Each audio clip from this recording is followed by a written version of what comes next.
Pembalasan kecil untuk si Tuan Angkuh. Melihat tingkah dan sikap ceria Jovita, di dalam hati Biatin, ia berharap Jovita lah yang berada di sisi Leon. Ia yakin Jovita lah yang bisa mengubah sifat keras lelaki itu. Leon masih menyeret tangannya sampai ke kamar. Apa yang ingin kamu lakukan? Menyeretku ke sini. Jovita protes. Temenin aku tidur. Aku baru bangun. Masa aku harus tidur lagi? Tinggal tidur aja sih. Kenapa harus ditemenin? Ribet amat. Gara-gara kamu, saya tidak bisa tidur. Suara Leon terdengar meninggi dan wajahnya semakin pucat. Memangnya aku ngapain? Disuruh keluar, aku keluar. Aku tidur di tempat bibi. Lagian, kamu kan ada dayang-dayang cantik. Kenapa kamu tidak suruh mereka yang kloni kamu? Diamlah. Kamu cerewet. Leon menutup mulut Jovita dengan telapak tangannya. Aku tidak bisa bernafas. Suara Jovita dari balik telapak tangan Leon. Mulutnya terkekap. Leon menariknya ke ranjang memeluknya. Tubuh mungilnya mengkekapnya di dadanya. Saat Jovita brutal, lelaki itu berdecak kesal. Diamlah, aku mau tidur. Kamu egois, memaksa orang seenaknya. Aku minum juga belum, main paksa suruh tidur lagi. Memangnya aku badutmu? Memangnya aku bonekamu? Aku siapa? Kenapa kamu selalu memelukku seperti ini? Aku bukan. Mulutnya ngegas terus. Leon menutupnya mulut lagi dengan tangan. Tolong diamlah, aku sakit. Suaranya melemah, badannya sangat panas. Mendengar kata tolong keluar dari mulut Leon, ia berhenti. Tetapi bagaimana mau disuruh tidur lagi? Baru juga bangun. Ada apa sih dengan lelaki gila ini? Kenapa ia selalu ingin memelukku kalau mau tidur? Bukannya dia membenciku. Jovita bermonolog dalam hatinya. 10 menit kemudian, Leon terlihat sudah tidur. Nafasnya sudah mulai teratur. Tidur saja seperti itu. Kenapa harus memelukku? Tanpa memelukku, kamu juga bisa tidur. Ujar Jovita. Ia merosotkan tubuhnya dari dekapan Leon. Jangan pergi, aku bilang. Leon terbangun, matanya memerah. Mungkin karena ia sudah sangat terlelap. Aku mau minum. Leon duduk dan memberikan gelas minum dari nakas di samping ranjangnya. Sudah kan? Tapi aku gak mau tidur lagi. Bukan kamu, tapi saya yang mau. Mata Leon semakin mengecil. Ia sudah tidur. Tiba-tiba matanya menatap tajam ke arah Jovita. Jangan buat aku marah lagi. Diamlah. Kalau kamu tidak ingin, saya bolongin lagi. Ujar Leon. Jovita langsung tak berkutik saat dibilang ingin melobanginya. Bibirnya dipicingkan dan matanya memutar membulat. Ia selalu kalah sama lelaki otoriter itu. Ia menurut, tapi dalam hati ia menggerutu kesal. Kenapa harus seperti ini coba? Ia bergerak sedikit saja, Leon langsung buka mata. Tetapi karena terus merasa terganggu, Leon membuka laci di samping tempat tidurnya. Mengambil borgol lagi. Ia memasangkannya ke tangannya dan ke tangan Jovita. Hah? Begini lagi? Kamu tidak bosan apa memborgolku terus-terusan? Leon diam dan menutup matanya dengan tenang. Tapi saat melihat kunci borgol diletakkan sembarangan, otak Jovita berputar. Ia mengambilnya dan menyembunyikannya di tempat paling tersembunyi di balik beraknya. Haha, terima kasih Dewa. Ucap Hara melirik patung kecil Dewa Leon yang ditempatkan di atas meja kerja Leon. Ia tertawa kegirangan dalam hatinya. Ini hari pembalasanku, kata Jovita. Dipaksa berbaring, lama-lama matanya ikut tertidur juga. Leon merasa perutnya keroncongan karena dari tadi pagi ia belum memasukkan apa-apa ke lambungnya. Karena itu, cacing-cacing dalam lambungnya pada berdemo. Saat ia melirik ke dinding di mana jam berbentuk segi 4 itu digantung. Sudah hampir jam 1 siang.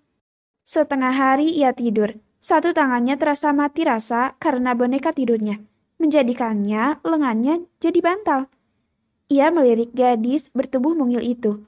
Ia selalu tidur dengan gayanya yang khas, meringkuk ke arah ketiaknya dengan jari jempol dijepit antara bibir bawah dan atas. Kenapa aku bisa tidur lelap saat bersamanya? Selama itu kok aku tidur tadi? Aku lapar. Ia ingin turun dan membiarkan Jovita tidur. Ia mencari kunci borgol, tetapi tidak menemukannya. Benda kecil itu tidak ditemukan. Oh, kemana benda sialan itu? Leon mencari kemana-mana, tidak ditemukan. Merasa ada yang kerasa-kerusuk, membuat Jovita terbangun. Ia melihat Leon sibuk mencari. Ia sudah tahu benda apa yang dicari lelaki itu. Ia pura-pura tutup mata, tapi ia tersenyum licik. Ini saatnya pembalasanku mengerjai kamu, ular naga. Hahaha. Leon sudah merasa sehat, tapi kehilangan kunci borgol itu membuat pusing lagi. Paling apesnya lagi, ia mau ke kamar mandi. Oh sialan, brengsek, kemana perginya? Ia memaki dan merasa kesal. Hei, kamu bangun. Tangannya menggoyang-goyang pundak Jovita. Ah, ada apa? Tanya Jovita dengan mata dikucek-kucek, pura-pura blow on. Apa kamu melihat kunci borgol ini? Ia menggeleng. Ia tahu Leon ingin ke kamar mandi. Karena terlihat tangannya memegangi aset pribadinya. Melihat itu, Jovita kembali merebahkan tubuh. Ih, gila, aku tidak tahan lagi. Kamu bangun, ayo kita ke kamar mandi. Aku tidak ingin ke kamar mandi. Kalau kamu kepingin, di sini saja kita lakukan. Ujar Jovita. Hahaha, rasain lu kebelet kencing. Dasar bodoh. Kamu pikir mau apa? Aku mau buang air kecil. Ayo bangun. Aku masih mengantuk. Ujar Jovita. Ia mulai mengerjai Leon. Jovita Hara, aku kebelet pipis. Ia menarik tangan Jovita yang berpura-pura jadi lemas bagai tak punya tulang dan tidak bisa bangun. Hei, aku mau ke kamar mandi. Iya, pergilah. Biarkan aku tidur sebentar lagi. Suara Jovita dibuat seperti orang teler. Karena Jovita tidak mau bangun, ia menggendong Jovita ke kamar mandi, membawanya ikut berdiri. Kita mau ngapain? Aku mau pipis. Ais, bau, kata Jovita, berdiri di belakangnya menutup hidung. Di kepalanya seperti bersinar sebuah bola lampu. Aku juga sebentar lagi mau ke kamar mandi untuk hal yang lebih besar. Maka saat ini mereka berdua setali dua uang. Kemana Leon pergi, maka Jovita harus mengekor. Dan sebaliknya, kemana Jovita pergi, Leon harus ikut. Keluar dari kamar mandi, terlihat sangat senang. Ayo kita cari kuncinya. Sebentar lagi, aku ada pertemuan dengan seorang klien di mall. Kita tidak boleh seperti ini. Hara pura-pura ikut sibuk mencarinya. Leon terlihat duduk putus asa di sisi ranjang. Ia memegang kepalanya, menggaruk-garuk dengan kasar. Tiba-tiba, setan keusilannya dari otak Jovita keluar. Au! Tangannya memegang perutnya. Aku sakit perut. Perutku mual. Aku belum lapar pagi ini ke kamar mandi. Ujar Jovita dengan tatapan mata memelas. Apa? Maksudnya, kamu mau buang air besar? Mata Leon membesar. Ya iyalah, ke kamar mandi emang mau apaan lagi? Dangdutan. Jovita memegangi perut dengan wajah pura-pura tersiksa. Putus-putus deh urat maluku.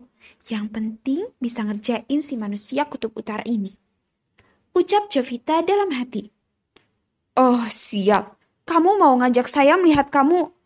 Ayo buruan, kamu tidak ingin melihat aku berak di kasurmu kan? Potong Jovita menyeret tangan Leon. Tunggu, aku mau bawa bantal dulu. Hahaha, mari kita mulai misi pembalasan. Ujar Jovita dalam hati. Jovita membuang rasa gengsi dan rasa malunya saat itu. Ia berpikir Inilah kesempatan ia untuk membalasnya. Klosetnya berbentuk yang duduk. Jovita duduk dengan tenang dan Leon berdiri di sampingnya. Wajahnya ditutup bantal. Mulut Leon tidak berhenti mengumpat. Bruk, bruk, bruk. Oh my god, sial. Rutuk Leon mendengar suara gas dari perut Jovita. Jovita tidak sedikit pun meras. Ia malah tertawa licik dan ia tambahi lagi suara dari mulutnya. Brut, brut. Oh my god, kamu menjijikan. Buruan, aku mau pingsan. Gila. Sabar, ini belum tuntas. Jawab Jovita. Suaranya seperti orang ngeden. Leon bergelidik dan merasa tersiksa. Ia menutup wajahnya dengan bantal, dipedamkan di bantal. Di sampingnya, Jovita duduk dengan tawa ditahan. Ini baru pembalasan pertama, Tuan Naga. Tunggu sampai besok.